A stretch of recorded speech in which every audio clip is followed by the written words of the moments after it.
ಜನರಾಗಿರ್ಬೋದು ಹೇಗೆ ವಾಸ ಮಾಡ್ತಿದ್ದಾರೆ ಅಂತ ಕಿಂಚಿತ್ತೂ ಕೂಡ ಯಾಕೆ ಯೋಚನೆ ಮಾಡೋದಿಲ್ಲ?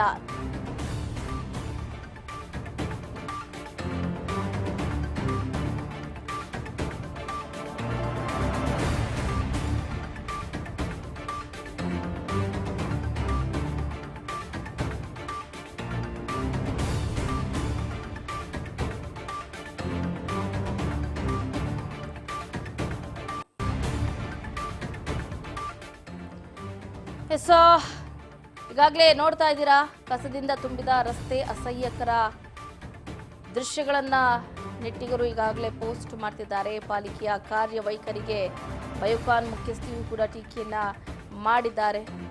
ಘನತ್ಯಾಜ್ಯ ನಿರ್ವಹಣಾ ವಿಭಾಗಕ್ಕೆ ಫುಲ್ ಕ್ಲಾಸ್ ಅನ್ನ ತಗೊಂಡ್ಬಿಟ್ಟಿದ್ದಾರೆ. ಕ್ಲಾಸ್ ತಗೊಂಡು ಎಕ್ಸ್ ಖಾತೆಯಲ್ಲಿ ಬರ್ಕೊಂಡಿದ್ದಾರೆ. ಬಳಕೆದಾರ ವಿಶ್ವನಾಥ್ ನಾಗರಾಜ್ ಅನ್ನೋರು ಏನು ಕಸದ ವಿಡಿಯೋವನ್ನ ಫಸ್ಟ್ ಪೋಸ್ಟ್ ಮಾಡಿರ್ತಾರೆ. ಸಿಟಿಯ ಔಟರ್ ರಿಂಗ್ ರೋಡ್ನಲ್ಲಿ ರಸ್ತೆ ಬಳಿ ಹೆಂಗೆ ರಾಶಿ ರಾಶಿ ಕಸ ಇದೆ ನೀವೇ ನೋಡ್ಬಿಡಿ. ಇಂತಹ ವ್ಯವಸ್ಥೆಯಲ್ಲಿ ನಾವು ಬದುಕ್ತಾ ಇದ್ದೀವಿ. ಬೆಳಗ್ಗಿನ ತಾಜಾ ದೃಶ್ಯಗಳನ್ನ ಎಲ್ಲರೂ ಕೂಡ ಕಣ್ತುಂಬಿಕೊಳ್ಳಿ ಅಂತ ಪೋಸ್ಟ್ ಅನ್ನ ಮಾಡ್ತಾರೆ. ಇದನ್ನ ನೋಡಿದಂತಹ ಬಯೋಕಾನ್ ಸಂಸ್ಥೆ ಮುಖ್ಯಸ್ಥೆ ಕಿರಣ್ ಶಾ ಮಜುಮ್ದಾರ್ ಶಾ ಅವರು ಕೂಡ ಹಂಚಿಕೊಂಡಿದ್ದಾರೆ. ಅಧಿಕಾರಿಗಳಿಗೆ ಇತ್ತ ಕ್ಲಾಸ್ ಕೂಡ ತಗೊಂಡಿದ್ದಾರೆ. ಇದ್ರ ಬಗ್ಗೆ ಹೆಚ್ಚಿನ ಡೀಟೇಲ್ಸ್ ಅನ್ನ ಕೊಡ್ತಾ ಹೋಗ್ತಾರೆ ನಮ್ಮ metro reporter Harshita Patil. Phone ಸಂಪರ್ಕದಿಂದ ಜಾಯ್ನ್ ಆಗ್ತಿದ್ದಾರೆ. ಎಸ್ ಹರ್ಷಿತಾ, ನಾವೆಲ್ಲರೂ ಕೂಡ ಸಿಲಿಕಾನ್ ಸಿಟಿ ಬೆಂಗಳೂರು, ಅದರಲ್ಲೂ ಮುಖ್ಯವಾಗಿ ಕಸದ ರಾಶಿ ಮಧ್ಯೆನೇ ಜೀವನ ಸಾಗಿಸ್ತಾ ಇದ್ದೀವೇನೋ ಅನ್ನುವಂಥ ಪ್ರಶ್ನೆ ಮೂಡ್ತಾ ಇದೆ. ಈಗ ಬಹಳ ದೊಡ್ಡ ಮಟ್ಟದಲ್ಲಿ ಮುನ್ನೆಲೆಗೆ ಬಂದಿದೆ. ಈತ ಬಯೋಕಾನ್ ಮುಖ್ಯಸ್ಥೆ ಕಿರಣ್ ಮಜುಮ್ದಾರ್ ಅವರು ಇವತ್ತು ಕ್ಲಾಸ್ ಅನ್ನ ತಗೊಂಡಿದ್ದಾರೆ ಬಿಬಿಎಂಪಿ ಅಧಿಕಾರಿಗಳಿಗೆ. ಹೆಚ್ಚಿನ ಅಪ್ಡೇಟ್ಸ್ ಏನಿದೆ ಅಂತ? ಎಸ್ ಚಂದ್ರಕಲಾ, ಉದ್ಯಾನ ನಗರಿ, ಸಿಲಿಕಾನ್ ಸಿಟಿ, ವ್ಯಾಟಿಕನ್ ಸಿಟಿ ಅಂತ ಹೇಳಿ ಏನೇನೋ ಹೆಸರಿಂದ ಕರಿತೀವಿ ರಾಜಧಾನಿ ಬೆಂಗಳೂರನ್ನ. ಆದ್ರೆ ರಾಜಧಾನಿ ಬೆಂಗಳೂರಲ್ಲಿ ಎಲ್ಲ ನೋಡಿದ್ರು ಕೂಡ ಮೂಲೆಗಳಲ್ಲಿ ಕಸದ ಗುಂಪೆ ಕಾಣಿಸ್ತಾ ಇದೆ. ಇದೀಗ ಬಿಬಿಎಂಪಿ ಆವರಣದಲ್ಲಿ ನೋಡೋದಾದ್ರೆ ನಾವು ರಾಶಿಗಟ್ಟಲೆ ಕಸ ತುಂಬಿಕೊಂಡಿರುವಂತದ್ದು. ಬಿಬಿಎಂಪಿ ಬೆಂಗಳೂರನ್ನ ಸ್ವಚ್ಛಗೊಳಿಸಬೇಕಾದಂತ ಬಿಬಿಎಂಪಿ ಪಾಲಿಕೆ ಆವರಣದಲ್ಲಿ ಇಷ್ಟೊಂದು ಕಸ ತುಂಬಿಕೊಂಡಿರುವಂತದ್ದು. ಇದೀಗ ಇನ್ನೊಂದು ಕಡೆ ಏನಂತಂದ್ರೆ ಈಗಾಗಲೇ ಕಸದಿಂದ ತುಂಬಿರುವಂತ ರಸ್ತೆಯನ್ನ ಈಗ ಎಕ್ಸ್ ಖಾತೆಯಲ್ಲಿ ವಿಶ್ವನಾಥ್ ನಾಗರಾಜ್ ಅವರು ಕಸದ ವಿಡಿಯೋವನ್ನ ಹಂಚ್ಕೊಂಡಿದ್ರು. ಏನು ಇದು ಸಿಲಿಕಾನ್ ಸಿಟಿಯ ಬೆಂಗಳೂರಿನ ದೃಶ್ಯ, ಬೆಳಗಿನ ಜಾವ ತಾಜಾ ದೃಶ್ಯ ಇರುವುದು. ಕಸದಿಂದ ತುಂಬಿಕೊಂಡಿರುವಂತಹ ವಿಡಿಯೋವನ್ನ ಟ್ವಿಟರ್ ನಲ್ಲಿ ಹಂಚಿಕೊಂಡಿದ್ರು. ಆದ್ರೆ ಈ ಒಂದು ಸಿಟಿಯ ಔಟ್ರಿಂಗ್ ರೋಡ್ ರಸ್ತೆ ಬಳಿ ಇಷ್ಟು ರೀತಿಯಾಗಿ ರಾಶಿ ರಾಶಿ ಕಸ ಇದೆ. ಅಂದ್ರೆ ಅಲ್ಲಿ ಜಾಸ್ತಿ ಹೆಚ್ಚಾಗಿ ಅಧಿಕಾರಿಗಳಾದ್ರು, ವಿಐಪಿಗಳು, ಉದ್ಯಮಿಗಳು ವಾಸಿಸುವಂತ ರಸ್ತೆ ಇರ್ಬೋದು. ಈ ಒಂದು ರಸ್ತೆಯಲ್ಲಿ ಬೆಳಗಿನ ಜಾವ ವಾಕಿಂಗ್ ಮಾಡಿ ಫ್ರೆಶ್ ಏರ್ ಅನ್ನ ತಗೊಳ್ಬೇಕು ಅನ್ನುವಂತ ಅನ್ಕೊಂಡ್ರೆ, ಆದ್ರೆ ಈ ಬೆಂಗಳೂರು ಜನ ಕೆಲವು ರಸ್ತೆಗಳಲ್ಲಿ ನೋಡೋದಾದ್ರೆ ಈ ರೀತಿ ರಾಶಿ ರಾಶಿ ಗಟ್ಲೆ ಕಸ ತುಂಬಿಕೊಂಡಿದೆ.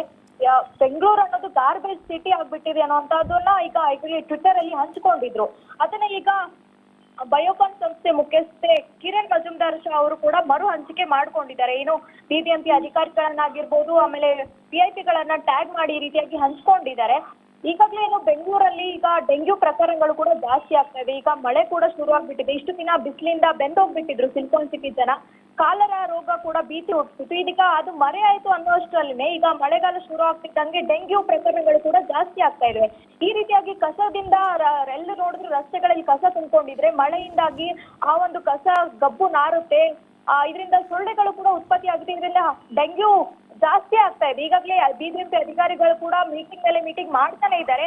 ಈ ಒಂದು ಡೆಂಗ್ಯೂ ಪ್ರಕರಣವನ್ನ ಸೊಲ್ಯೂಷನ್ ಹುಡುಕ್ಬೇಕು ಅಂತ ಹೇಳಿ ಸಾಕಷ್ಟು ಮೀಟಿಂಗ್ ಮಾಡ್ತಾ ಇದ್ದಾರೆ. ಈಗಾಗಲೇ ಔಷಧಿ ಸಿಂಪಡಣೆಯ ಕಾರ್ಯವನ್ನು ಕೂಡ ಮಾಡ್ತಾ ಇದ್ದಾರೆ ಬಿಬಿಎಂಪಿ ಅಧಿಕಾರಿಗಳು. ಆದ್ರೆ ಈ ಒಂದು ಕಸ ತೆಗೆಯುವಂತ ಕೆಲಸಕ್ಕೆ ಮಾತ್ರ ಮುಂದಾಗ್ತಾ ಇಲ್ಲ. ಯಾಕೆ ಇಷ್ಟು ಕೇರ್ಲೆಸ್ ಮಾಡ್ತಾ ಇದ್ದಾರೆ ಅನ್ನೋದು ಕೂಡ ಅರ್ಥವಾಗ್ತಾ ಇಲ್ಲ. ಈ ರೀತಿ ಟ್ವಿಟರ್ ನಲ್ಲಿ ಈಗ ಶೇರ್ ಆಗ್ತಾ ಇರೋದ್ರಿಂದ ಸಾಮಾಜಿಕ ವಲಯದಲ್ಲೂ ಕೂಡ ಒಂದು ಆರೋಪ ಕೂಡ ಬರ್ತಾ ಇದೆ. ಬಿಬಿಎಂಪಿ ಅಧಿಕಾರಿಗಳು ತುಂಬಾ ನಿರ್ಲಕ್ಷ್ಯ ವಹಿಸ್ತಾ ಇದ್ದಾರೆ ಅನ್ನೋದು ಕೂಡ ಈಗ ತಿಳಿದು ಬರ್ತಾ ಇರುವಂತದ್ದು ಚಂದ್ರಕಲಾ. ಎಸ್ ಹರ್ಷಿತಾ, ನಾವ್ ಇನ್ನೊಂದು ಕೂಡ ಗಮನಿಸಬೇಕಾಗುತ್ತೆ. ಇತ್ತ ಮಾನ್ಯ ಉಪಮುಖ್ಯಮಂತ್ರಿಗಳು ಬ್ರ್ಯಾಂಡ್ ಬೆಂಗಳೂರು ಮಾಡ್ತೀವಿ ಅಂತ ಹೇಳಿದ್ರು. ಬಟ್ ಅವ್ರಿಗೆ ಅವ್ರ ಕಣ್ಣಿಗೆ ಕಂಡಿಲ್ವಾ ಇದು? ಯಾಕಂತಂದ್ರೆ ಅವರು ಬೆಂಗಳೂರಿಗರಾಗಿ ಈ ಭಾಗದಲ್ಲಿ ಈ ರಸ್ತೆಗಳಲ್ಲೂ ಕೂಡ DCM ಓಡಾಡಿರ್ತಾರೆ. ಬಟ್ ಯಾಕೆ ನೋಡಿ ಇನ್ನು ಇಷ್ಟು ನೆಗ್ಲಿಜೆನ್ಸಿ? ಯಾಕಂತಂದ್ರೆ ಟ್ರಾಫಿಕ್ ಆಗಿರ್ಬೋದು, ಕಸ ಮತ್ತು ಆಸ್ತಿ ತೆರಿಗೆ ಬ್ರ್ಯಾಂಡ್ ಬೆಂಗಳೂರಿನ ಪ್ರಮುಖ ಆದ್ಯತೆಗಳು ಅಂತ ಅವರೇ ಹೇಳಿದ್ರು. ಹಾಗಾಗಿ ಹೌದು ಚಂದ್ರಕಲಾ, ಈಗಾಗಲೇ ಏನು ಕಾಂಗ್ರೆಸ್ ಸರ್ಕಾರ ಬರ್ತಾ ಇದ್ದಂಗೆ ಅಷ್ಟು ಏನೇನೋ ಆಶ್ವಾಸನೆಗಳನ್ನ ಹೇಳಿದ್ರು. ಬೆಂಗಳೂರನ್ನ ಸಿಂಗಾಪುರ್ ಮಾಡ್ತೀವಿ, ರಸ್ತೆಗಳನ್ನ ಅಭಿವೃದ್ಧಿ ಮಾಡ್ತೀವಿ,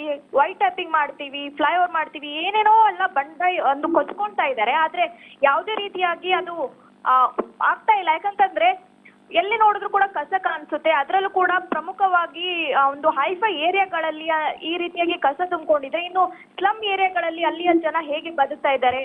ಈಗ ಮಳೆ ಆಯ್ತು ಅಂದ್ರೆ ಸಾಕು, ಅಲ್ಲಲ್ಲಿ ಗುಂಡಿಗಳಲ್ಲಿ ನೀರು ನಿಂತ್ಕೊಳ್ಳುತ್ತೆ, ಅದರಿಂದ ಸೊಳ್ಳೆಗಳು ಕೂಡ ಉತ್ಪತ್ತಿ ಆಗ್ತವೆ. ಈ ಹಲವಾರು ರೋಗಗಳಿಗೂ ಕೂಡ ತುತ್ತಾಗ್ತಾ ಇದ್ದಾರೆ. ಈ ರೀತಿಯಾಗಿ ಹೈಫೈ ಸಿಟಿ ಏರಿಯಾಗಳಲ್ಲಿ ಈ ರೀತಿಯಾಗಿ ದೃಶ್ಯಗಳು ಕಂಡು ಬಂದ್ರೆ, ಇನ್ನು ಚಿಕ್ಕ ಪುಟ್ಟ ಏರಿಯಾಗಳಲ್ಲಾಗಿರ್ಬೋದು ಆ ರೀತಿಯ ಏರಿಯಾಗಳಲ್ಲಿ ಸಾಕಷ್ಟು ತೊಂದರೆ ಕೂಡ ಉಂಟಾಗುತ್ತೆ. ಯಾವ ರೀತಿಯಾಗಿ ಇವರು ಅಧಿಕಾರಿಗಳು ಜನರನ್ನ ಈ ರೀತಿಯಾಗಿ ರೋಗಗಳಿಗೆ ತುತ್ತಾಗಿ ಮಾಡ್ತಾ ಇದಾರೆ ಅಂತ ಕೂಡ ಈಗ ಈ ಒಂದು ಕಂಡು ಬರ್ತಾ ಇರುವಂತದ್ದು ಚಂದ್ರಕಲಾ. ಈಗಾಗಲೇ ಟ್ವಿಟರ್ ನಲ್ಲಿ ವಿಡಿಯೋವನ್ನ ನೋಡ್ತಾ ಇರ್ಬೋದು ನಾವು, ಎಷ್ಟು ಕೆಟ್ಟದಾಗಿ ದೃಶ್ಯ ಕಾಣಿಸ್ತಾ ಇದೆ, ಅಷ್ಟು ಕಸ ಇದೆ. ಆದ್ರೆ ಯಾವುದೇ ರೀತಿಯಾಗಿ ಆ ಕಸವನ್ನ ತೆರವು ಮಾಡಕ್ಕಾಗ್ಲಿ, ಸ್ವಚ್ಛಗೊಳಿಸೋಕಾಗ್ಲಿ ಯಾವುದೇ ಬಿಬಿಎಂಪಿ ಅಧಿಕಾರಿಗಳು ಕೂಡ ಮುಂದಾಗ್ತಾ ಇಲ್ಲ. ಈ ಒಂದು ಏರಿಯಾಗಳಲ್ಲೇನೆ MLAಗಳಾಗಿರ್ಬೋದು, DCM ಆಗಿರ್ಬೋದು, CM ಗಳು ಕೂಡ ಓಡಾಡ್ತಾನೆ ಇರ್ತಾರೆ. ಆದ್ರೆ ಇವರ ಕಣ್ಣಿಗೆ ಈ ಒಂದು ಕಸದ ರಾಶಿ ಕಾಣಿಸ್ತಾ ಇಲ್ವಾ ಅನ್ನೋದೇ ಕೂಡ ಒಂದು ದೊಡ್ಡ ವಿಪರ್ಯಾಸ ಆಗಿರುವಂತದ್ದು ಚಂದ್ರಕಲಾ. ಥ್ಯಾಂಕ್ ಯು ಹರ್ಷಿತಾ ಪಾಟೀಲ್, ನಿಮ್ಮ ಕಂಪ್ಲೀಟ್ ಮಾಹಿತಿಗಾಗಿ. ಒಟ್ಟಾರೆಯಾಗಿ ಗಮನಿಸ್ತಾ ಇದ್ರ ದೃಶ್ಯಗಳನ್ನ, ಈ ದೃಶ್ಯಗಳನ್ನ ನೋಡಿದ್ರೆ ಎಂಥವ್ರಿಗೂ ಕೂಡ ನಾವು ಇಂಥ ಜಾಗದಲ್ಲಿ ಇದ್ದೀವಾ ಅಂತ ಅನ್ಸ್ಕೊಂಡ್ಬಿಡುತ್ತೆ. ಯಾಕಂತಂದ್ರೆ ಸಿಲಿಕಾನ್ ಸಿಟಿ ಬೆಂಗಳೂರು ದೈತ್ಯ ಸಿಟಿ ಇದು. ಎಲ್ರಿಗೂ ಕೂಡ ಒಂದು ಆಸರಿಯನ್ನ ನೀಡುವಂತಹ ತಾಣ ಇದು, ಜಾಗ ಇದು. ಎಲ್ಲರೂ ಕೂಡ ದೇಶ ವಿದೇಶಗಳಿಂದಲೂ ಕೂಡ ಬೆಂಗಳೂರಿನಲ್ಲಿ ಬಂದು ನೆಲೆಸ್ತಾರೆ. ಬಟ್ ಇಂಥ ಬೆಂಗಳೂರಿನಲ್ಲಿ ಕಸದ ರಾಶಿಯನ್ನ ಕಂಡು ಎಲ್ಲರೂ ಕೂಡ ಔಹಾರಿದ್ದಂತೂ ಸುಳ್ಳಲ್ಲ. ಬಟ್ ಒಟ್ಟಾರೆಯಾಗಿ ಈತ DCM DK ಶಿವಕುಮಾರ್ ಸೇರಿದಂತೆ CM ಸಿದ್ದರಾಮಯ್ಯನವರು, ಒಟ್ಟಾರೆಯಾಗಿ ಸರ್ಕಾರ ಕೂಡ ಇದನ್ನ ಗಮನಿಸಬೇಕು. BBMP ಅಧಿಕಾರಿಗಳು ಕೂಡ ತಕ್ಷಣವೇ ಈ ಕೆಲಸದಲ್ಲಿ ಭಾಗಿಯಾಗಿ ಕಸವನ್ನ ವಿಲೇವಾರಿ ಮಾಡಿದ್ರೆ ಉತ್ತಮ.